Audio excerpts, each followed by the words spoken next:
This past Wednesday night, I was at a meeting in a neighborhood in Jackson Township, New Jersey.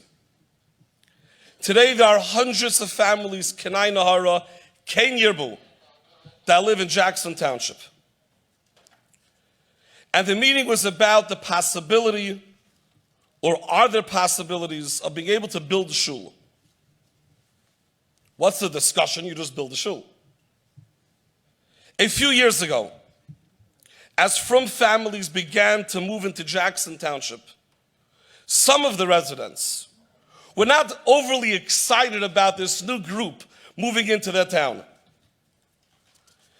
And they really wanted to stop this, as they called it, invasion. Now, to put up a big sign outside the town that says Jews not allowed won't really fly in 2019 America. So the council members devised a plan. They learned that in order for an Orthodox community to really flourish, there's a certain infrastructure that needs to be in place. We need to have shuls, we need to have mikvahs, we need to have yeshivas, we need to have an eruv.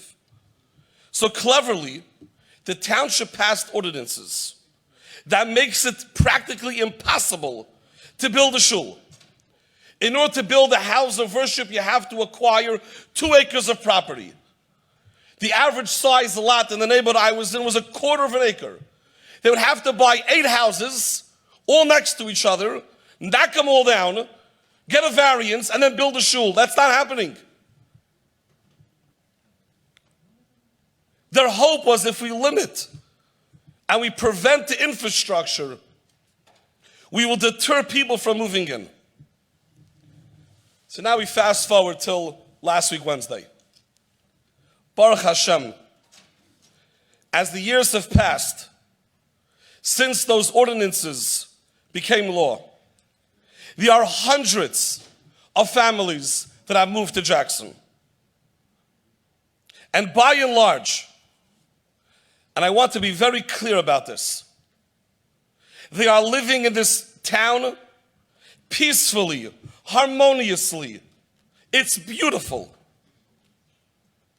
Unfortunately, the council members are being pressured by just a few to refuse to change those ordinances. They refuse to negotiate. Any negotiations that have taken place were later revealed that were all done just to pacify the Frum vote, to get us past an election season.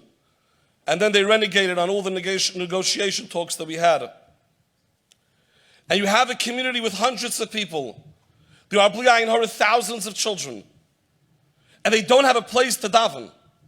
There are boys 13, 14, 15 years old that don't have a seat. They have no place to go. They have a makeshift minyan in someone's living room, in someone's basement, in the garage. 20 people get together, 30 people to get together. That's not a base medrash. It's not being part of a kehillah. And I'm listening to this group and they're talking, and I'm looking at them and they say, could we do this? I say, you can't do that. Could we do this? You can't really do that. And they're trying to think of different ideas, very smart ideas. Maybe if we do this, that's also not going to work. And after a while, they turn to me and they say, Avi, Lamaisa, what are we supposed to do? I looked at them and I had a blank face. I had nothing to say. That doesn't happen too often.